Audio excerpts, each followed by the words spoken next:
Hey, you mind telling me what you're doing sitting here? You been watching me? I'm having coffee. Is there a problem? Yeah, there's a problem. You followed me from the garage. Who are you? Sir, take a breath. Don't tell me to... What's in your jacket? Huh? This. Federal Bureau of Investigation. Special Agent Jordan Lee. It took exactly 8 years for Officer Craig Bartlett to build his career and less than 12 minutes to burn it to the ground, costing the city of Seattle $5.2 million in the process.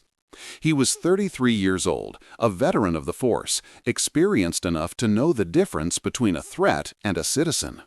But on a rainy Tuesday morning, blinded by an unchecked ego and a dangerous reliance on assumptions, he walked into a crowded downtown coffee shop and made a decision that would end up in law books. He decided that the woman sitting quietly by the window, sipping a dark roast and working on a laptop, didn't look like she belonged. That woman was Special Agent Jennifer Monroe, a 16-year veteran of the Federal Bureau of Investigation. She wasn't just a customer, she was a high-level federal asset preparing for a classified meeting. What you are about to hear is a minute-by-minute breakdown of how racial profiling doesn't just ruin lives, it dismantles the very institutions sworn to protect us. Officer Bartlett ignored her credentials. He dismissed the witnesses. He arrested a federal agent in front of a gallery of iPhone cameras. And he did it all because he couldn't process the reality sitting right in front of him. Before we dissect the anatomy of this catastrophe, I want to know, where are you watching from right now? Drop your state or country in the comments. And if you believe that authority must always be checked by accountability, hit that subscribe button. The algorithm hates the truth, but we're going to tell it anyway. To understand how this happened, you have to understand the stage. Peak Street Coffee sits at the intersection of 4th and Pike in downtown Seattle. It's an industrial chic ecosystem of exposed brick, Edison bulbs, and high-net-worth individuals. At 8:15 a.m., it is the beating heart of the morning rush. Tech workers, lawyers, students, everyone is shoulder to shoulder. The rain was hammering against the glass that morning. Inside, every table was taken. Special Agent Jennifer Monroe had secured a small table near the window at 7:50 a.m. Let's talk about who she is, because this context makes what happens next even more egregious. Monroe had spent 16 years in the Bureau, 8 years in financial crimes, dismantling complex money laundering rings, 5 years in cybercrimes, hunting state-sponsored hackers, 3 years in counterintelligence. She was the recipient of the Attorney General's Award for Distinguished Service. In the hierarchy of federal law enforcement, she was elite. She was meticulous. She was the person you call when you need a surgical approach to a complex problem. That morning, she was off duty, but she was working. She was prepping for a 9:30 a.m. meet with a confidential informant. She was dressed in a gray blazer, white blouse, dark jeans, and low heels. She looked exactly like what she was, a professional woman handling business. Her service weapon was locked in her vehicle, standard procedure for this type of meet. Her credentials, the gold badge and ID that grant her federal authority, were in her purse, right next to her hand. She had spoken to 0 people. She had disturbed 0 peace. But Dylan Kershaw saw something different. Kershaw was 24, the assistant manager, a man who took his role as the guardian of the coffee shop's vibe a little too seriously. He looked at the crowded room, and his eyes stopped on Monroe. He didn't see a federal agent. He didn't see a paying customer. He saw a black woman sitting alone for 30 minutes with a single cup of coffee. In Kershaw's mind, the math didn't work. To him, she didn't fit the Peak Street profile. Was she homeless? Was she exploiting the free Wi-Fi? Was she taking a seat from a real customer? Never mind that she was better dressed than half the room. Never mind that she had paid. Kershaw let his bias fill in the blanks of her story. After stewing on it for 10 minutes, he made the call that would ruin his life. He dialed the non-emergency line. "Hi, I have a person loitering. She's making customers uncomfortable." The dispatcher asked the right questions. Is she threatening anyone? No. Is she causing a disturbance? No. Is she a customer? Kershaw hesitated. She bought a coffee, but that was like 30 minutes ago. This is the weaponization of discomfort. When Kershaw said she was making people uncomfortable, he was projecting his own bias onto the room. No one else cared. But the call was logged, and Officer Craig Bartlett responded. Now, we need to talk about Officer Bartlett. In 8 years, Bartlett had accumulated 11 complaints. For context, the average officer goes their entire career with only a handful. 11 is a red flag. 11 is a siren. 8 of those complaints alleged racial profiling or excessive force. 3 were sustained, meaning the department admitted he messed up, resulting in written reprimands and retraining. The other 8 were closed for insufficient evidence, a common outcome in a system designed to protect its own. But the pattern was undeniable. He had a history of aggressively policing people of color in spaces he felt they didn't belong. A barbecue in a park, a teenager at a mall, a photographer downtown. Bartlett saw threats where there were none. So when he got the call for Peak Street Coffee, he didn't need facts. He had a narrative. Loitering suspect. He arrived at 8:27 a.m., parked out front, and marched in. He scanned the room. He saw Monroe. And just like Kershaw, he decided she was the problem. He walked up to her table. Monroe was deep in her case notes. She sensed the shadow, looked up, and saw a uniformed officer looming over her. You need to leave, now. Monroe was confused. Excuse me? I'm just having coffee. Manager says you're loitering. You're making people uncomfortable. Time to go. Monroe looked around the cafe. No one was looking at her. Uncomfortable? I'm reading. I haven't done anything. I'm a paying customer. Are you going to leave, or do I need to remove you? Monroe's stomach dropped. She knew this script. She knew that logic doesn't work against bias. She shifted gears from customer to agent. Look, I am Special Agent Jennifer Monroe, FBI. I am off duty, preparing for a meeting. Bartlett didn't blink. I don't care if you're the president, show me ID. Monroe reached into her purse. She pulled out the leather Creds case. She flipped it open. The gold badge glinted under the Edison bulbs. The photo ID was clear.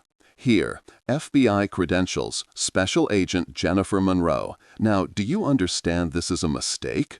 Bartlett glanced at it. He didn't take it. He didn't inspect it. He sneered. Anyone can print a fake badge. Stand up, hands behind your back. The cafe went dead silent.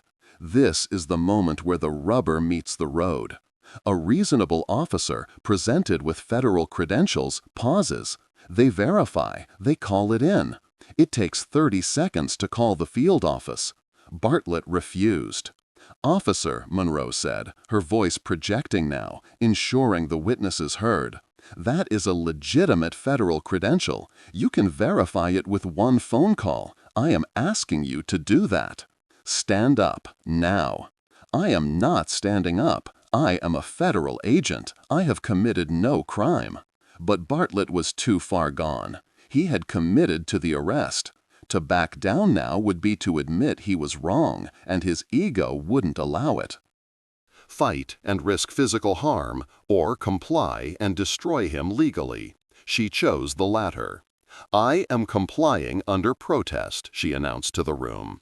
I am Special Agent Jennifer Monroe. This officer is arresting me for sitting in a coffee shop. Please record this. And they did. Phones were up. The red dots were blinking. Bartlett grabbed her arm, yanked her up, and spun her around. He snapped the cuffs on, tight, deliberately tight. He marched her out the door, leaving her laptop and purse, her federal property, sitting on the table. You are arresting a federal agent without cause, Monroe told him as he shoved her into the squad car. You refuse to verify credentials. This will end your career. Bartlett slammed the door. Tell it to the sergeant. The drive to the precinct took 12 minutes. Monroe sat in the back, memorizing the route, the time, the speed, the officer's demeanor. She was gathering evidence. When they walked into the precinct, the desk sergeant looked up. He saw Bartlett dragging a handcuffed woman in a blazer. "Bartlett, what do you have?" "Trespassing. Refused to leave. Manager wanted her gone." "Did she resist?" "Refused a lawful order." Monroe spoke up. "Sergeant, I am Special Agent Jennifer Monroe, FBI.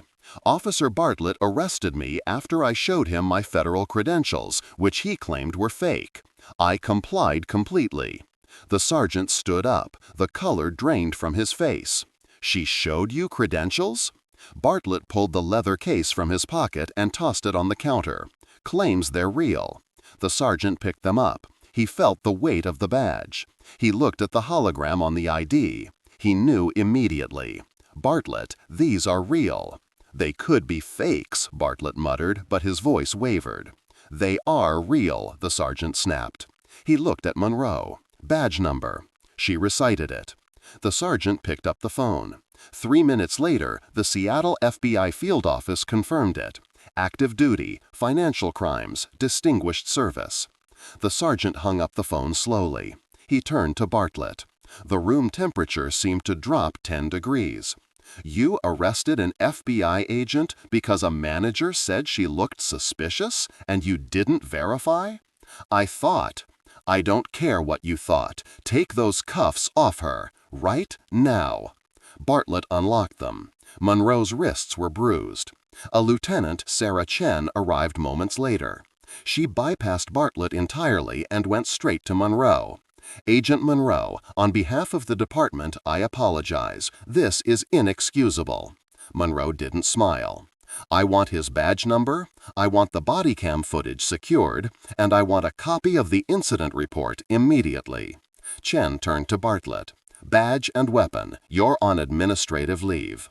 "But Lieutenant—" "Give me your badge." By the time Monroe left the station, the internet was already burning. The videos from the cafe had gone viral. "FBI agent arrested for coffee while black" was trending globally. The visual of a professional black woman being handcuffed while explaining she was a federal agent was visceral. It cut through the noise. The fallout was nuclear. The FBI issued a scathing statement. The NAACP demanded an investigation. Dylan Kershaw, the manager, was fired within 24 hours. Peak Street Coffee issued an apology, but their Yelp page was already a graveyard of one-star reviews. But the legal hammer was the heaviest. Sued. She named Bartlett, the department, the manager, and the coffee shop. The allegations were bulletproof. False arrest, false imprisonment, assault, civil rights violations, racial profiling. The city of Seattle didn't even try to fight it. How could they? The video showed everything. They settled for $5.2 million. Peak Street's insurance paid another $800,000. Craig Bartlett was terminated 9 weeks later. His termination letter read like an indictment. It cited his refusal to verify credentials, his history of bias, and his complete lack of judgment. His name was entered into the National Decertification Index, effectively banning him from law enforcement nationwide. This story isn't just about a bad apple. It's about a system that allowed a bad apple to rot for 8 years. It raises a terrifying question. If this can happen to an FBI agent with a gold badge and the knowledge to fight back, what happens to the teenager who doesn't know their rights? What happens to the person who doesn't have a supervisor to call? We need to ask ourselves, should officers face automatic termination for wrongful arrests of federal agents? Should businesses face mandatory financial penalties for racially motivated 911 calls? Let me know your stance in the comments. Craig Bartlett lost his job. Dylan Kershaw lost his job. The city lost millions.